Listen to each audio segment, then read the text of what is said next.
Paulogia, and this edition of Ham and Egg News, where we react to Answers in Genesis reacting to things. As you can see, Ken Ham is not with us today. He is in Florida. It's always disappointing when there's no ham in our ham and eggs.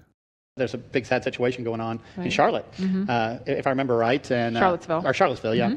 And, you know, it's sad to see that kind of thing. You know, we're seeing all sorts of issues of race and violence and all sort of terrible things like that. And, you know, at the Ministry of Answers in Genesis, you know, one of the first things we like to do is point out, you know, when you look at people and you look at people groups, there's one race of mankind. There's a base sentiment here that I can agree to, and that is that all humans share common ancestors.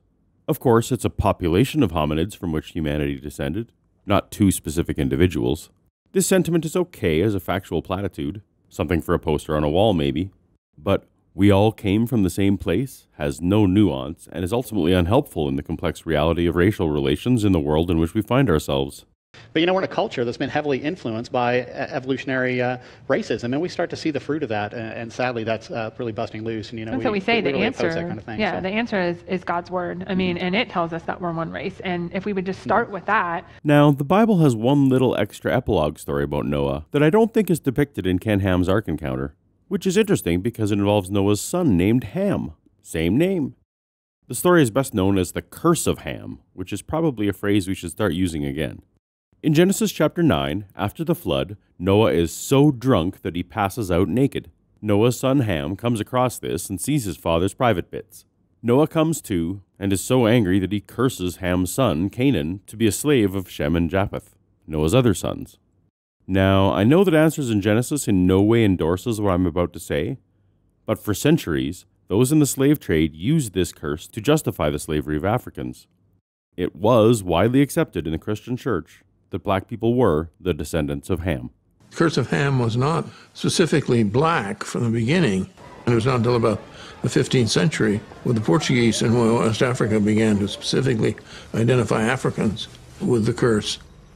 But the idea is that one branch of the human family has been enslaved because of this curse, which Noah pronounced on Ham. It's a kind of one-size-fits-all oppressors story, because you can decide whatever group it is that you want to enslave or oppress are the descendants of Ham, and therefore you have a biblical justification for your mistreatment of them. This isn't the forum to examine this history in depth, but I'd encourage you to do some reading on the topic. The point is, when Georgia says the answer is in God's Word, she's ignoring the fact that the Bible is so pliable that men of every opinion can have, and historically have found, verses and passages to justify every behavior imaginable. The reality is, each person interprets the Bible in whatever way they see fit. That you interpret it as anti-racist is more credit to you than to the book. And, you know, in fact, it's a skin tone. You know, that's one of the big issues that's going on, you know, with a lot of the violence and stuff that we've been seeing. And, you know, the primary factor to that is melanin, which is a brownish pigment that appears in our skin. Some of us have genetics, they produce more. Some have genetics, they produce less. I have less than no qualification to talk about this, but to reduce global race relations down to pigment and ignoring socioeconomics, ideological differences, and historical factors seems trivial at best. Pandering, unhelpful, harmful. I'm not sure, but it's not good. But the point is, we're all related, which means we're all sinners. Yeah. And it means we're all in need of Jesus Christ, no matter what we look like. And look, there were plenty of crosses around necks on both sides of the street. I think it might be time for a different answer.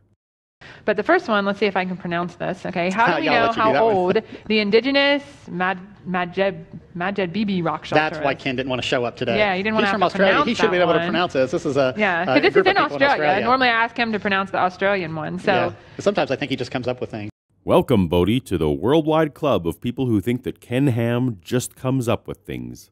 At this national park, they've kind of pushed back the date of human arrival in Australia by up to 18,000 years. And this obviously goes down to dating systems. Right. And just so you know, dating system is not like Christian mingle. It's something totally different. Global warming, no evidence. Stem cell research, don't know what it is, but I'm against it. Guns, love them. Welcome to Christian mingle. All dating methods are based on certain assumptions about the past. And the one that they use here, which is called optically stimulated luminescence, or OSL. I looked up a little bit of information on this. Me too. Here's Dr. Clark Wernicke of the Texas State University Department of Anthropology. So our primary dating technique here is called OSL, optically stimulated luminescence. But what we do with a unit like this one, we take 2-inch stainless steel pipes, about 18 inches long, and a big hammer, and we bang them into the wall, and we'll do 10 or 12 of them in a row. They take those tubes back to a lab, and in a dark room, from the center of those tubes, they separate some out, those little crystals of quartz and feldspar out, and they tickle them with a laser. That's optical stimulation.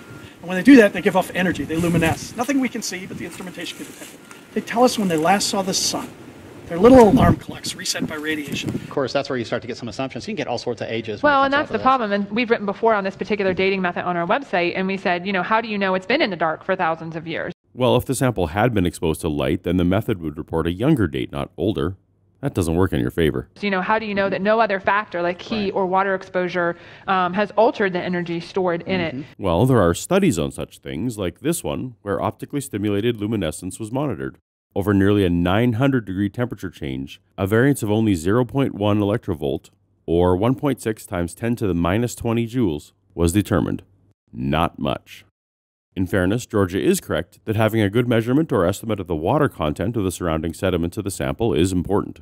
But this is well known to those utilizing this method. As this Brazilian paper notes, a conservative approach is often used here, by assigning a relatively large uncertainty on water content for dose rate calculation. Exactly. And my guess is all those sort of things have probably messed with Right. it. And so those could all change the energy output, which then changes the date. So how do you know, I mean, that it's really accurate? See, when I look with radiocarbon dating, you'll get that plus or minus 5 years, and that's as good as it gets in science, and that's pretty good. With OSL dating, I often get things back that are plus or minus 200. But when I'm looking at 15,000, it doesn't make a huge difference. But, you know, when I think of that, I think 4,000 years or less. Right. Is what I'm looking at. So it goes to show how far off the dating methods are when we think about these issues biblically. Yes. It's amazing how far off you can be when you think about issues biblically. Our next article, another archaeology article. So yeah, 2 in a row. I mean, we can't beat this, right? Maybe we can skip over those genetics ones here. This is about a lost Roman city that was home to Jesus' apostles found, say archaeologists. Just to be clear, this study was carried out from archaeologists from Nayak College in New York. Now, I happen to have been on the Nayak College campus a few times for National Bible Quizzing Championships. Yes, that's a thing. A thing that I did. Suffice to say, Nayak is a conservative Christian Bible college and seminary, started in 1882 by A.B. Simpson himself. So one should at least question the bias of any findings found here.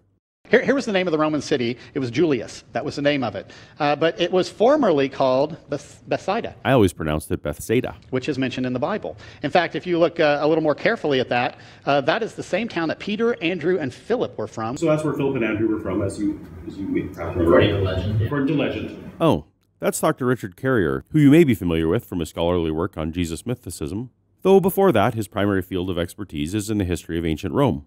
I just so happened to be attending a lecture of his last night, so it was perfect timing to ask about this find. Much of Judea was annihilated. The temple was destroyed by the Romans, and what happened then is they came in and took over certain settlements and rebuilt on top of the ruins. Obviously, when you rebuild a settlement, you pick a good settlement site. So yes, old cities get new cities built on top of them all the time. This is a problem for archaeology. We have the modern city of Nazareth is sitting on top of supposedly the old city of Nazareth. But people are living there, so it's hard to excavate. But yeah, that happened a lot. Because usually a city is sited as a good place for water and other features. And you're not going to settle a city nearby, you're going to settle a city where it's best situated and offensive to other cities that's sitting there, sure. And they have other examples of the Romans converting Jewish cities. Obviously, Jerusalem was razed and replaced with Julia Capitolina for the specific purpose of punishing the Jews by putting a huge, giant pagan city on top of Jerusalem. So yeah, the Romans did this, especially when you piss them off by fighting several wars against them. They can do things like that just to be mean. Over and over again, archaeologically, when they find these villages, they find these things, they start digging like, oh wow, this is a place in the Bible. And it's a fascinating confirmation of what we read in scriptures. No. The excavation team said that the site should now be considered a leading candidate for the lost city of Jesus' apostles. This site makes no confirmations at all. It bears a vague resemblance to a village only vaguely described in the Bible. And you get there only by starting with the Bible. You can't start with the Bible and then call it a confirmation of the Bible. The full extent of this connection is fishhooks. The apostles were fishermen, and this site by the water had fishhooks. Underwhelming. It said the church was possibly built over the remains of the house of the apostles of Peter and Andrew. That would have reverenced that kind of site. Stuff did occur. Yeah, a lot of early Christians. So the monuments thing, I can understand why he would say that, Ken Ham being as he is. He's so gullible, he will believe anything any Christian says. There were ancient Christians who claimed these monuments existed, but there's no evidence that they did. And in fact, in some cases, they talk about monuments that we know are actually monuments to other things. And so they're coming, oh, this is a monument to Simon Magus. And we're like, actually, no, that's a monument to something else. So there's no actual evidence of these monuments. The first time you start seeing anything like that, it's 4th century and later, and you have like Helena, the mother of Constantine, is going around specifically on a propaganda mission to create pilgrimage sites matching Christianity, so it's government propaganda ultimately at that point. And then afterwards, more and more gets developed. But yeah, it's all invented later. Once again, the Bible is a reliable history book. As always, the inclusion of real-world figures and locations in the Bible lends no more credence to the events of the Bible than the mention of Barack Obama in New York City lends credence to the truth of Spider-Man comics. I'm still waiting for that first piece of archaeology that confirms the events and claims of the Bible. All right, other planets may never be as hospitable as Earth. You know, if we accept the idea that God made the Earth specifically for humans, then there's no reason to imagine he wouldn't have included a multitude of Earth-identical planets out there for us to find. But if life evolved on Earth, shaped entirely by natural selection of what can survive here, then it makes perfect sense that no other planet could be as perfectly well-suited for us, since we were made to fit the place, not the other way around. What? I don't think I'd want to live on Mars. I mean, yeah, well, shocking. So Earth is best for life, you know, and other planets possibly, they're saying, never could have had the possibility for life. Life as we know it. Life in a different place would probably look different. Maybe not carbon-based, maybe not oxygen-breathing. We have no idea what life might look like elsewhere.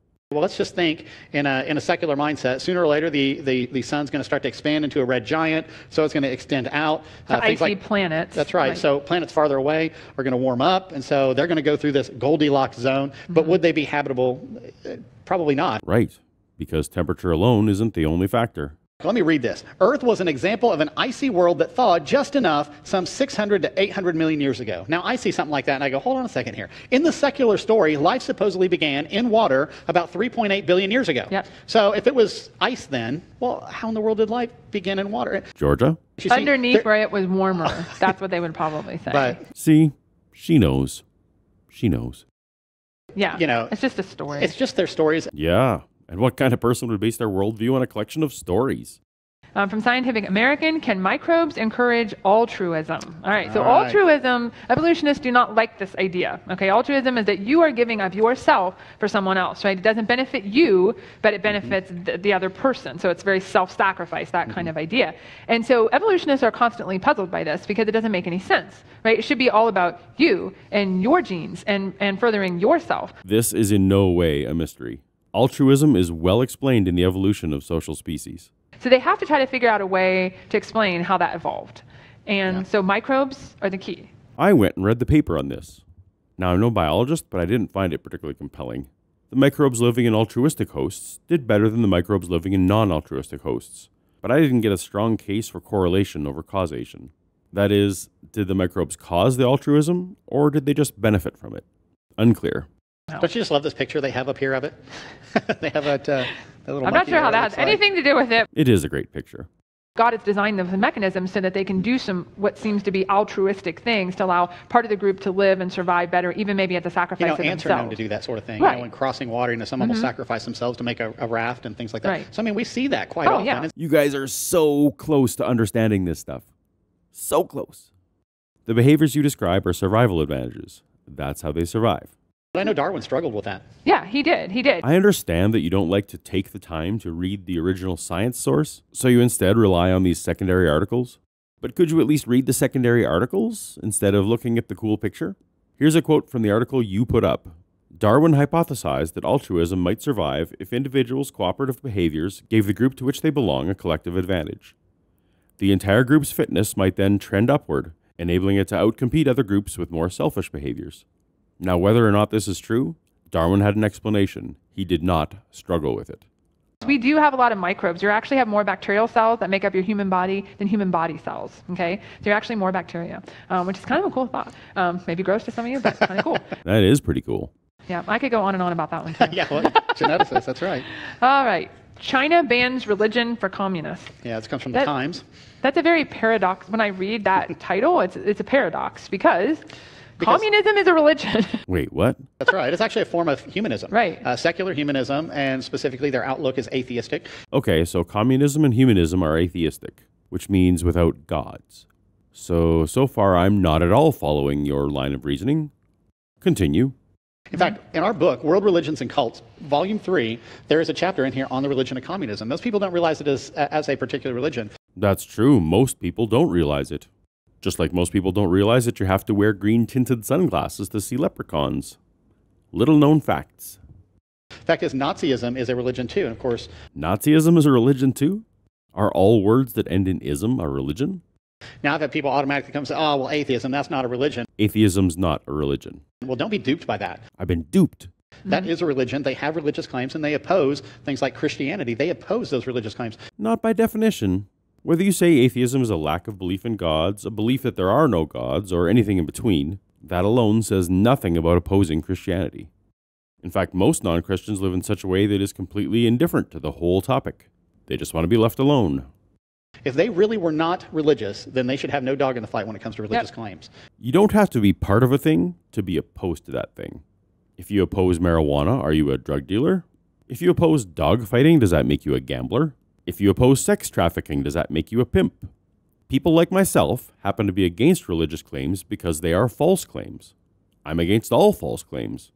But religious ones happen to do a lot of damage to people in my country, continent, and social sphere. The belief in these false claims leads to direct suffering.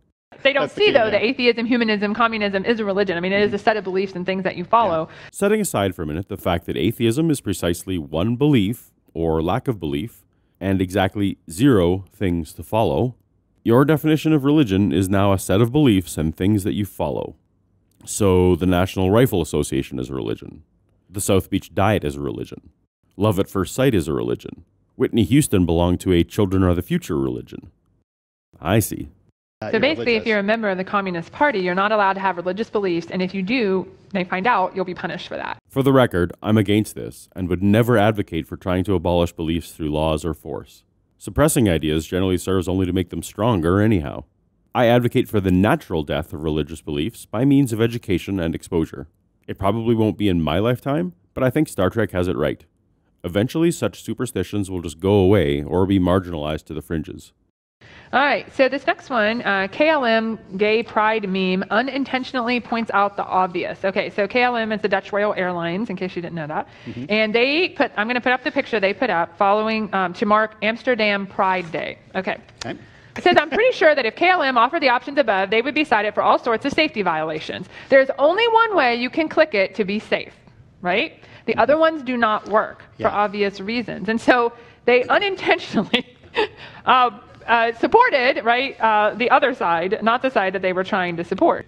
People should demand the right to use any seatbelt combination they desire. How dare the airlines limit your preference? That's actually pretty funny. I'm sure your heart is in the right place, KLM, but wow. You really need to run these things by someone first. A lesson learned. Next Monday is the eclipse. Yeah, so, you will be down watching the... I will. You know what I should do? I should try to take a picture of it on my phone and send it to you guys while you guys are live. That would be cool. I already told Ken I'm not in here. I'm going to be out watching the partial solar eclipse, so he can deal with it. Yeah, because we may do it live outside. Partial eclipse of the sun, accompanied by full eclipse of knowledge and reason. Well, that's it for this episode. If you'd like to be notified when there are new Ham and Egg or Paulogia science claim videos, please click the subscribe button. Boom. Belief and thing to do. I think that's enough to officially qualify this channel as a religion. Yoga pants? Like, I just don't see how someone could be a Christian and wear yoga pants. If you haven't already, follow along on Facebook and Twitter at Paulogia0 for between video news and thoughts from me. Thanks for watching. Until next time, later.